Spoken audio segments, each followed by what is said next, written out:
Pentolan kaum Monaslimin mulai saling serang akibat tak pernah dilibatkan dalam proyek demo yang cuannya menjanjikan. Bahtiar Nasir mulai sakit hati dan ungkit kebusukan kaum Sableng umat Monaslimin 212. Dikit-dikit demo.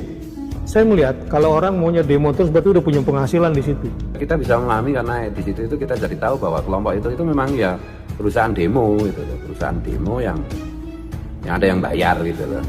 Kalau orang sudah sering mengerjakan sesuatu dan lama hanya di situ mainnya berarti punya penghasilan dia di situ. Kalau lu Bahtiar ya bisa ngomong bahwasannya demo itu jadi pekerjaan, ada yang dapat penghasilan, gue boleh dong nanya ya, lu ngomong begini dibayar berapa ya? Kalau orang demo beneran kan kapan kerjanya? Nah kasihan dong yang nggak punya penghasilan dari situ diajak demo mulu. Yang mau gue tanggepin dari video Ustadz Bahtiar Nasir ini adalah demo berlanjut itu karena ada pekerjaan di situ luar biasa. Kalau mereka bergila, oh nggak ada duit, nggak ada, ngomong kosong. Mereka hidup dari mana? Mereka bisa hidup mewah. Tokoh-tokohnya kan bisa hidup mewah, rumahnya bagus, mobilnya bagus. Dari mana itu? Mereka nggak pernah kerja. Kerjanya cuma demo itu. Jangan gampang terburu-buru nih, terutama emak-emak militan yang gampang kesundut, yang sumbu pendek, baru dipancing pakai WA dikit langsung meledak gitu ya. Ramu tua gitu, itu benar-benar menjual agama itu kayak gitu. Kalau sudah berhentilah. Sabar, nanti jadi korban nanti. Karena saya paham betul di lingkungan ini mana yang ular, mana yang belut, mana yang monyet, mana yang orang-orang sawah.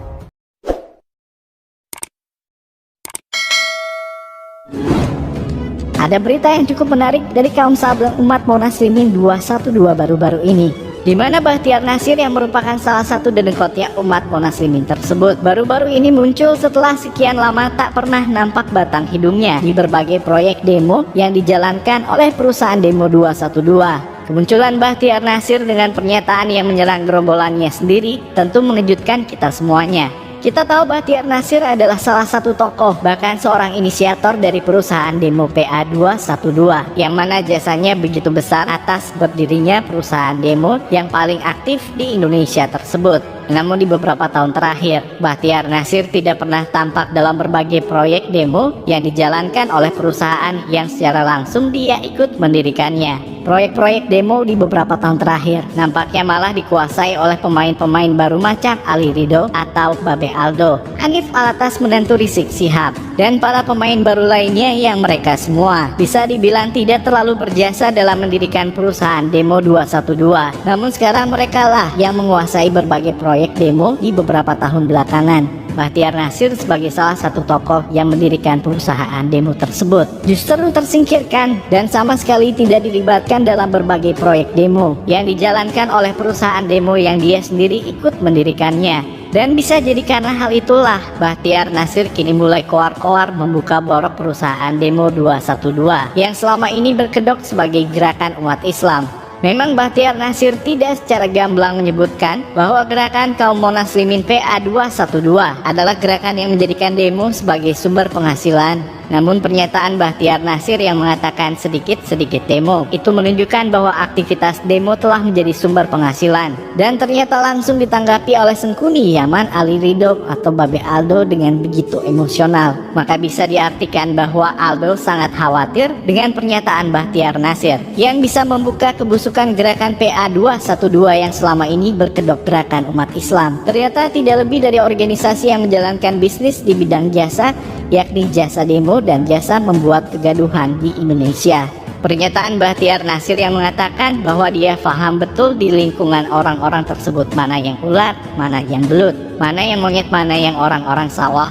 Tidak ada satupun yang diistilahkan baik oleh Bahtiar Nasir, dan justru mereka diistilahkan jelek semuanya. Adalah jelas sebuah kode dari Bahtiar Nasir bahwa para penggerak perusahaan Demo 212 merupakan manusia-manusia busuk semuanya. Meskipun mereka semua mengaku sebagai ulama, Bahtiar Nasir adalah orang yang cukup lama berada di lingkungan manusia-manusia busuk tersebut, sehingga kita semua tentu percaya dengan apa yang diucapkan, meskipun kita tidak tahu motif dia sesungguhnya mengatakan hal yang demikian.